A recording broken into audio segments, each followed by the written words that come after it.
Start करते हैं हमारी आज की क्लास। वो रही कि हमारे मनोविज्ञान के मोस्ट इम्पोर्टेंट यानी कि ओल्ड क्वेश्चन।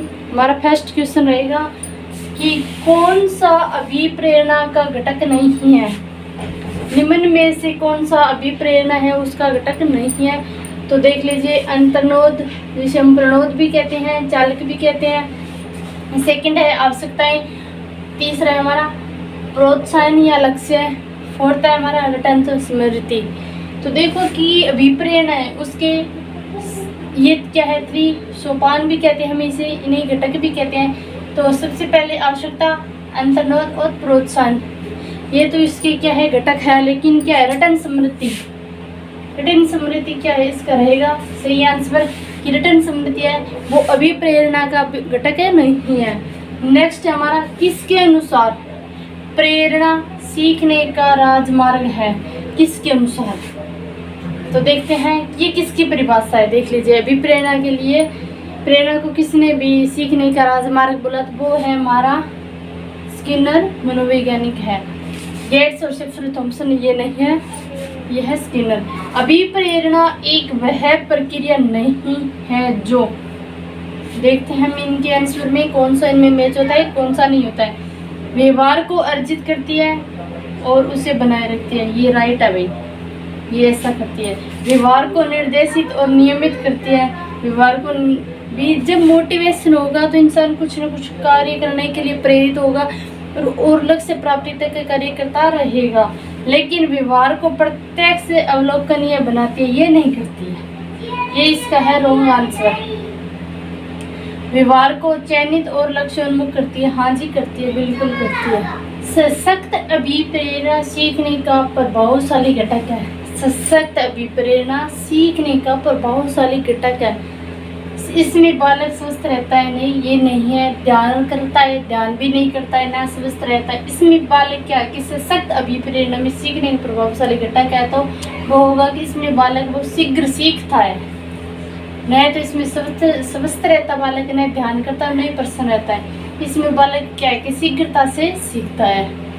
नेक्स्ट है हमारा अभिप्रेरणा वर्णित होती है ज्ञानात्मक जागृति द्वारा और भावनात्मक जागृति द्वारा। ये दोनों ही राइट है, दोनों ही आंसर राइट है। इसमें से ऐसे पूछ लिया तो दोनों सही है या इसमें से कोई नहीं है, तो इसमें क्या है कि दोनों सही है।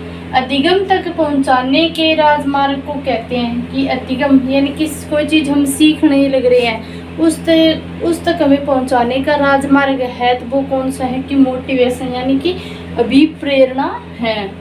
नेक्स्ट है क्रिया को प्रारंभ करने, जारी रखने तथा नियंत्रित रखने की प्रक्रिया है अधिगम, सर्जन, संतुलन और अभिप्रेरणा।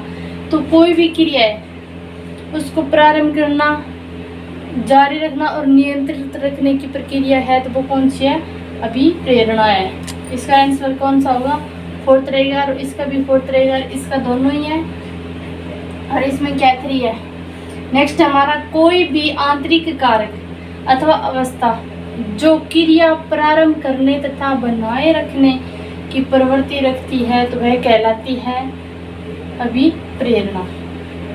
ये डेफिनेशन है, ये प्रीवियस ईयर क्वेश्चन है, जितने भी रीड मेंस और प्री दोनों के लिए बहुत मोस्ट इम्पोर्टेंट क्वेश्चन। निम्न में से कौन सा एक अर्जित प्रेरक का उदाहरण नहीं है। यानी कि मेस्लो के अनुसार अभिप्रेरक कितने प्रकार के होते हैं, मेस्लो ने 2 प्रकार के बताए थे, अर्जित और जन्मजात। इसमें क्या पूछा कि अर्जित अभिप्रेरक का उदाहरण नहीं है, यानी कि इसमें 3 अर्जित हैं लेकिन एक जन्मजात है। तो क्या है, विवृद्धि है वो एक अर्जित अभिप्रेरक है, रुचि है अर्जित अभिप्रेरक है, और जिज्ञासा भी क्या है अर्जित अभिप्रेरक है। लेकिन भूख क्या है, एक जन्मजात अभिप्रेरक है। क्वेश्चन इसका आंसर क्या रहेगा, भूख, 4th नंबर।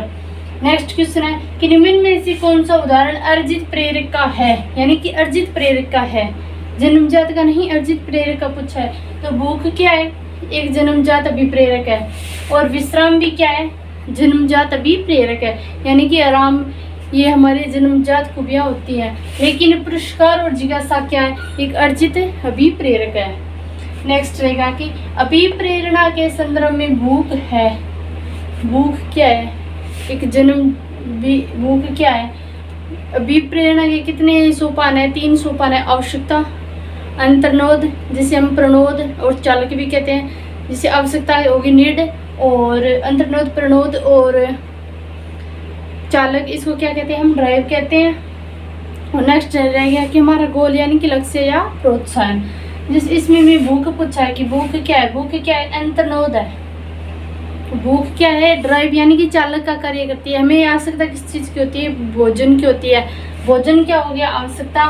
भूख क्या है? अंतर्नोद। अगर हमें भोजन मिल जाए तो वो क्या होगी? हमारा लक्ष्य प्राप्ति यानी कि उद्देश्य। कौन सा जन्मजात प्रेरक नहीं है? इसमें जन्मजात प्रेरक नहीं है तो क्या है? भूख है, जन्मजात अभिप्रेरक है। प्यास जन्मजात अभिप्रेरक है। और नींद भी क्या है? एक जन्मजात अभिप्रेरक है। लेकिन आदत क्या है? एक अर्जित अभिप्रेरक है, जन्मजात अभिप्रेरक नहीं है। जन्मजात अभिप्रेरक कौन सा है? इनमें से निम्न में से कौन सा जन्मजात अभिप्रेरक है? तो देखते हैं कि निंद्रा है, वो एक जन्मजात अभिप्रेरक है। खेलना, प्रशंसा और क्रोध, ये क्या है कि जन्मजात अभिप्रेरक नहीं है। नेक्स्ट क्वेश्चन आएगा हमारा कि मेस्लो के अभिप्रेरणा सिद्धांत में कितने प्रेरक हैं? मेस्लो का अभिप्रेरणा सिद्धांत है वो एक पिरामिड के अनुसार है। तो इसमें प्रेरक कितने प्रेरक के अभिप्रेरणा सिद्धांत में कितने प्रेरक हैं? तो वो कितने हैं? 5 अभिप्रेरक हैं। नहीं तो फर्स्ट है, नहीं सेकंड और नहीं थर्ड है। तो नेक्स्ट क्वेश्चन हमारा रहेगा कि जब 2 अभिप्रेरणाएं आपस में मेल नहीं खाती है तो परिणाम क्या होता है? कि जब 2 अभिप्रेरणाएं आपस में मेल नहीं खाती है तो क्या होता है? एक द्वंद्व पैदा होता है। तो इसमें नहीं तो दुख पैदा होगा, नहीं कुंठा होगी, लेकिन द्वंद्व होगा, नहीं प्रत्याहार।